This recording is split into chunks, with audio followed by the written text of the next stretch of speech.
SP. सो आज का हमारा टॉपिक है equations of motion. 7th class में अब हम देखते हैं कि जो मोशन के हमारे जो फॉर्मूले हैं, जैसे v equal to U plus A T, ये आए कहाँ से, इनकी डेरिवेशन कैसे हुई। तो आज हमारा टॉपिक यही है कि हमें इक्वेशन ऑफ मोशन बनानी है, डेरिवेशन करनी है, इक्वेशन करनी है, उसकी हमें फॉर्मूला बनाना है।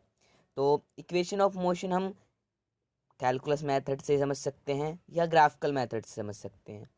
जिसकी वॉल्यूसिटी u है, जिसकी वॉल्यूसिटी u है, इनिशियल वॉल्यूसिटी, और इसकी फाइनल वॉल्यूसिटी v हो जाती है, u से v हो जाती है।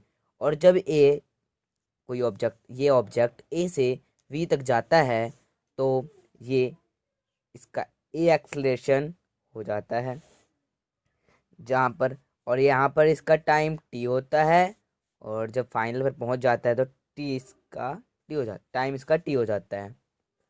पर u हमारा इनिशियल वॉल्यूसिटी है और v हमारी फाइनल वॉल्यूसिटी है। जो a है हमारा वो है एक्सलेशन, t हमारा टाइम टेकन है, और s जो हमने डिस्प्लेसमेंट किया, जो दूरी हमने तय करी। जो पहली इक्वेशन है जो आती है वो है वेलोसिटी टाइम रिलेशन से। जो हमारी पहली इक्वेशन है वो आती है वेलोसिटी टाइम रिलेशन से। From the concept of instantaneous acceleration, तो हम जानते हैं हमारा जो एक्सलेशन होता है वो होता है D V upon D T.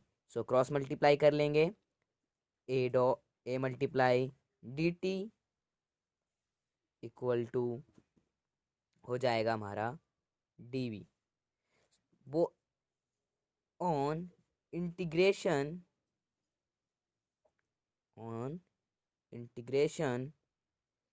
Both sides, हम दोनों तरफ इंटीग्रेशन कर लेंगे, इंटीग्रेशन बोथ साइड। सो हम इस पे इंटीग्रेशन करेंगे। जो हमारी लिमिट है वो t 0 से t तक है, तो ये a डॉट डी टी हो जाएगा। इंटीग्रेशन जो दूसरी लिमिट हमारी u से लेकर v फाइनल वेलोसिटी तक है वो dv।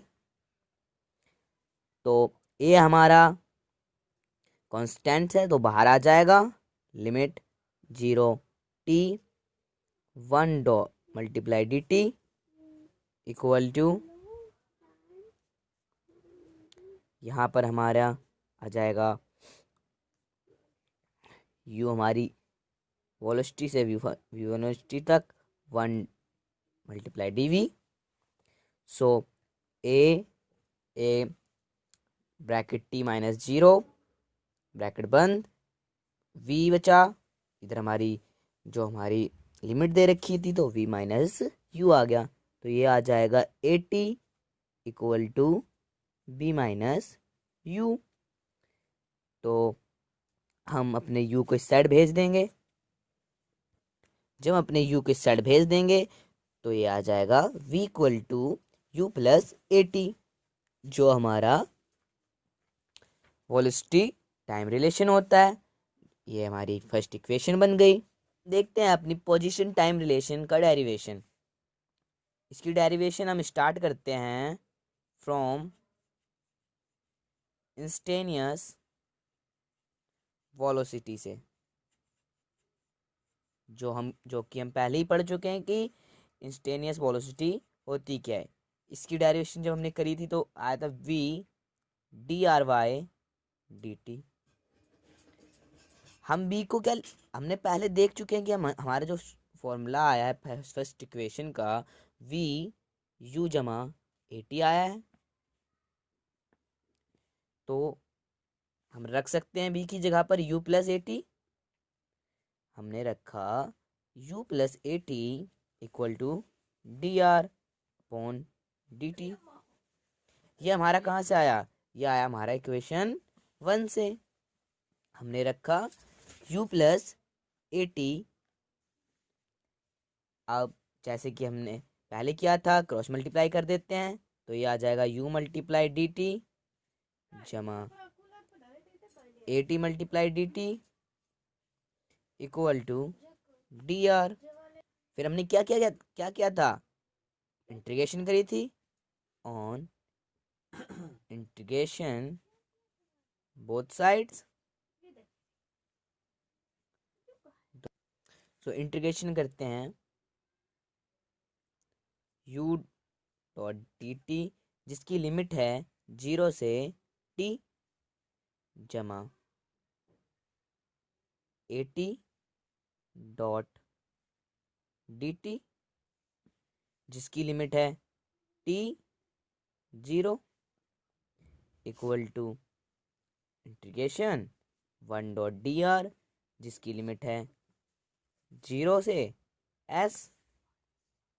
ठीक है, सो हम कर लेते हैं, u हमारा कांस्टेंट है तो बाहर आ गया 0 t D T 1 dot D T plus A हमारा कांस्टेंट है, ए बाहर आ गया, अंदर बच गया T T T dot D T जिसकी लिमिट है t 0 equal to 0 S 1 D R जिसकी लिमिट थी 0 और s। इसको हमने जब सॉल्व किया तो आया u t 0 जिसकी लिमिट है, इसका आ गया a टी स्क्वायर अपॉन 2 जिसकी लिमिट है t and 0 equal to r बाहर आ गया जिसकी लिमिट है s और 0। सो हम जानते हैं u t लिमिट जिसकी है t और 0, t minus 0 plus a T square upon 2 minus 0 का स्क्वायर अपॉन 2 इक्वल टू जिसकी लिमिट है s माइनस 0, r की लिमिट हमारी s माइनस 0 है। सो ये हमारा आ जाएगा u t, ये तो 0 हो ही जाएगा तो लिखने की जरूरत है नहीं, तो ये आ जाएगा A T square half A T square, ये 0 हो जाएगा, इसको भी लिखने की जरूरत नहीं है, और ये आ जाएगा हमारा s। तो हम इसे लिख सकते हैं s equal to U T जमा हाफ ए टी स्क्वायर जो हमारा पोजीशन टाइम रिलेशन होता है। तो ये हमारी सेकंड इक्वेशन आ गई जो हमारी पोजीशन टाइम रिलेशन डिफाइन करती है। अपनी तीसरी इक्वेशन देखते हैं मोशन की, जो है पोजीशन वेलोसिटी रिलेशन। जैसे हमने अपनी दो पहले रिलेशंस निकाली हैं वैसे ही इसे भी निकालेंगे। सो हम जानते हैं कि हमारा जो इंस्टेनियस एक्सेलरेशन होता है, इंस्टेनियस एक्सेलरेशन होता है वो होता है a equal to D B Y D T.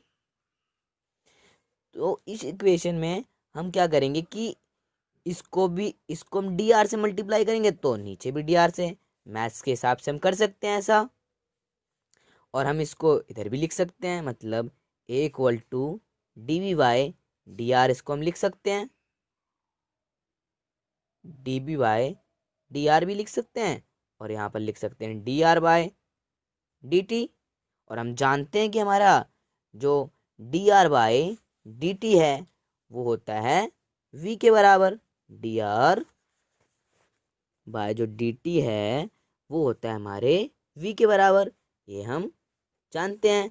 जो हमारी v होती है वेलोसिटी होती है, मतलब हमारा जो डी आर और डी टी है अपॉन में वो हमारी वेलोसिटी के बराबर होता है।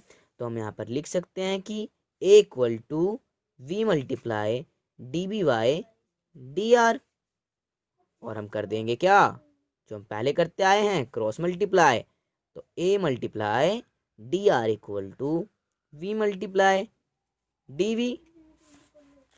इसके बाद हम क्या करते हैं, ऑन इंटीग्रेशन बोथ साइड्स, जैसा कि हमने पिछली इक्वेशंस में भी जब हमने उनकी डेरिवेशन करी तो उनमें भी हमने ऐसे ही किया था, स्टेप बाय स्टेप याद रखें। तो एस डेरिवेशन जिसकी लिमिट है एस और 0, A dot D R equal to V U, इनकी लिमिट है, और जो अंदर दे रखा है वो हमारा है डी। इसी की तो हमें करनी है डेरिवेशन, इसी का तो इंटीग्रेशन करना है। सो हम देखते हैं, ए हमारा कांस्टेंट है तो वो बाहर आ गया, इसकी लिमिट थी एस 0, अंदर बच गया 1 डी आर इक्वल टू, यहाँ पर हमारा जो v है वो तो कुछ है नहीं, कांस्टेंट तो है नहीं, तो वो बाहर तो आएगा ही नहीं, तो अंदर रखते हैं dv। इसका जब हमने इंटीग्रेशन करा तो ये आ गया r बाहर आ गया, जिसकी लिमिट थी 0 और s इक्वल टू, इसका जब हमने किया v² आ गया। स्टेप में हम देखते हैं a s minus 0 equal to v²/2 minus u²/2।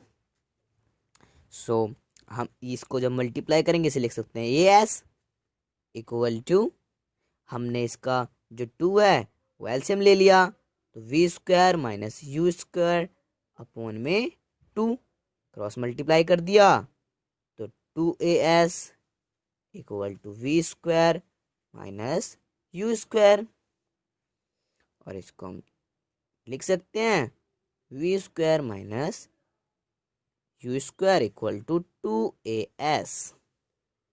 तो ये हमारी मोशन इक्वेशन ऑफ मोशन की जो थर्ड इक्वेशन है वो भी हमारी डेरिवेट हो गई, तो इसकी भी डेरिवेशन हमारी कंप्लीट हो गई। इसी के साथ मैं आशा करता हूँ कि आपको तीनों हमारी जो मोशन की इक्वेशन की हमने डेरिवेशंस करी हैं बाय कैलकुलस मेथड से, वो आपको समझ आ गई होंगी। तो अगर आपको वीडियो अच्छा लगा हो तो लाइक करें, अगर आप हमारे चैनल पर नए हैं तो इसे सब्सक्राइब करें।